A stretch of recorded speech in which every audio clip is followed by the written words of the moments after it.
Hi, thank you so much for having me. Really appreciate kind of being here and having the opportunity to speak on my favourite subject. So I've been at the BBC for almost 12 months now. Prior to that, I was a sustainability manager in the retail industry. So very different stuff, but some very similarities there. So I'm just going to give you a bit of a whistle-stop tour on sustainability, hopefully just to kind of give you some things to take away, something that you might be able, some knowledge to use in your own organisation. My email address is at the end, so please feel free to either contact me via email if you've got any questions, or I'm on LinkedIn as well. So at the BBC, we're kind of really, we're you know, similar as many organisations, you know, we've got a lot of stuff. So, you know, we produce a lot of stuff, we've got lots of kit, we use lots of electricity. So the challenges that we have are vast, and it's a complicated organisation as well, as many other organisations are. So, you know, these are the challenges that we're dealing with. And I think actually, you know, sort of one of the things that, you know, we've got is that real opportunity to kind of, to really sort of make some of these conversations that we're having now just normal. So these are normal conversations that we need to start to bring into our workplace, into our homes, into, you know, conversations with children, you know, sort of those types of things.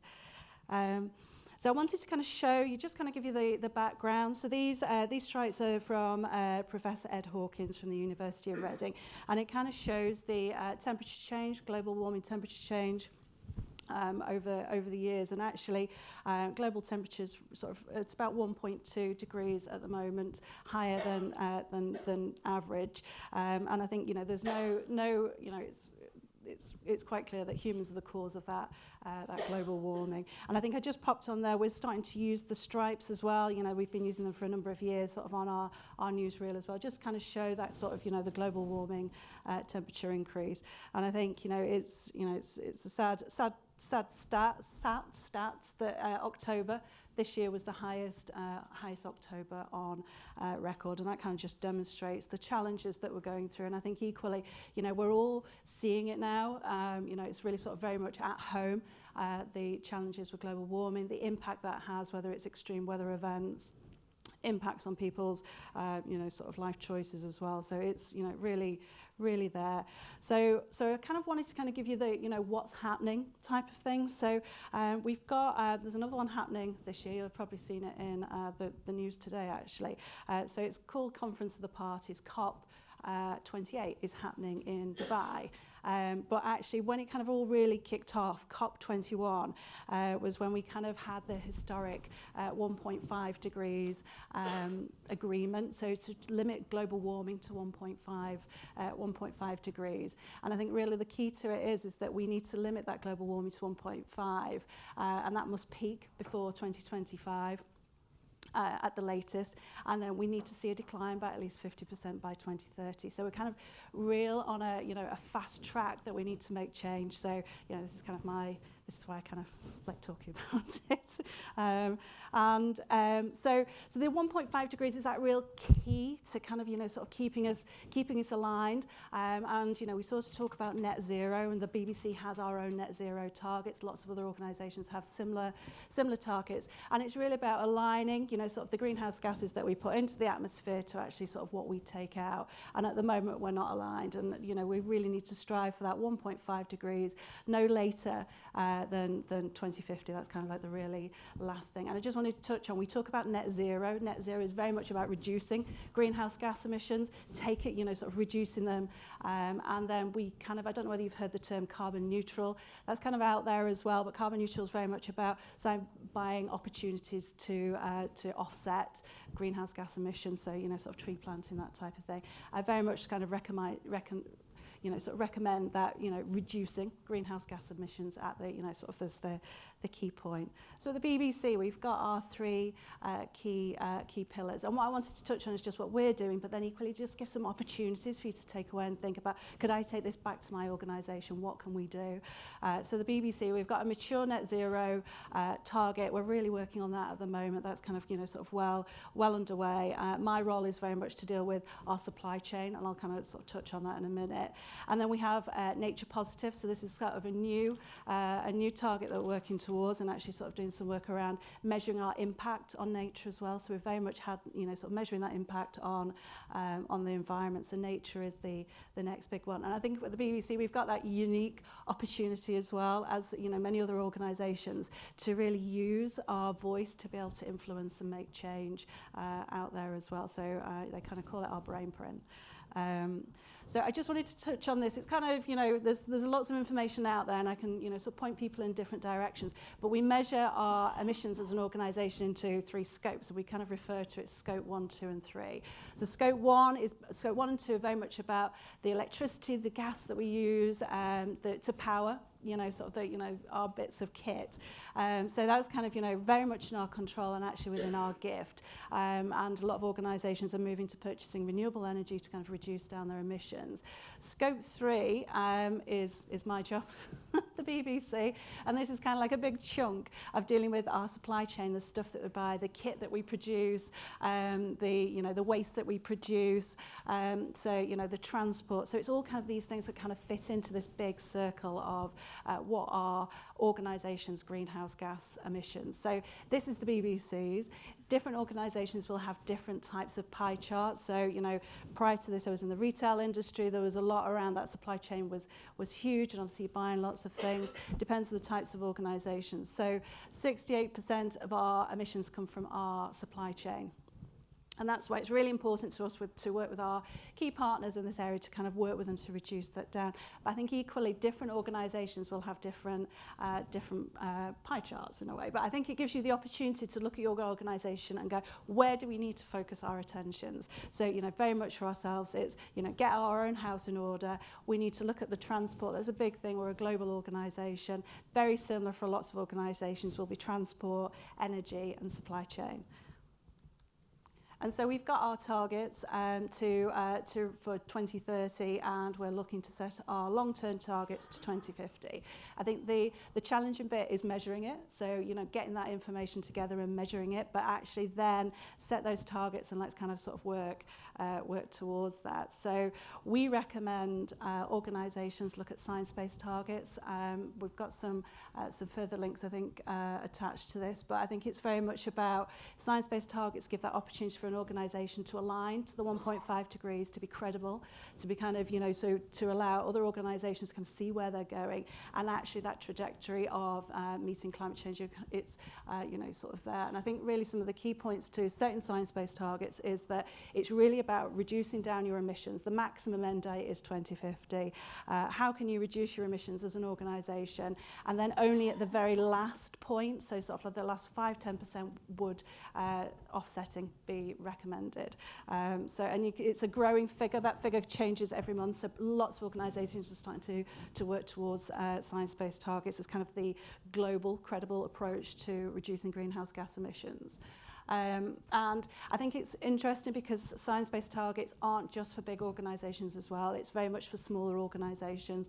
There's more of a streamlined approach for small to medium-sized enterprises. So I mean, there's that kind of that real opportunity to kind of sort of start to move towards that. And I think it's actually there's lots of resources out there that will support that. And I'll come on to that in a second. But so as I say, at the BBC, we've got 13,000 suppliers. So it's a challenging area, and I think what we've done is we've really engaged with that supply chain. So we've looked at our top suppliers who are the ones that are strategically important to the BBC, and actually how do we engage with them?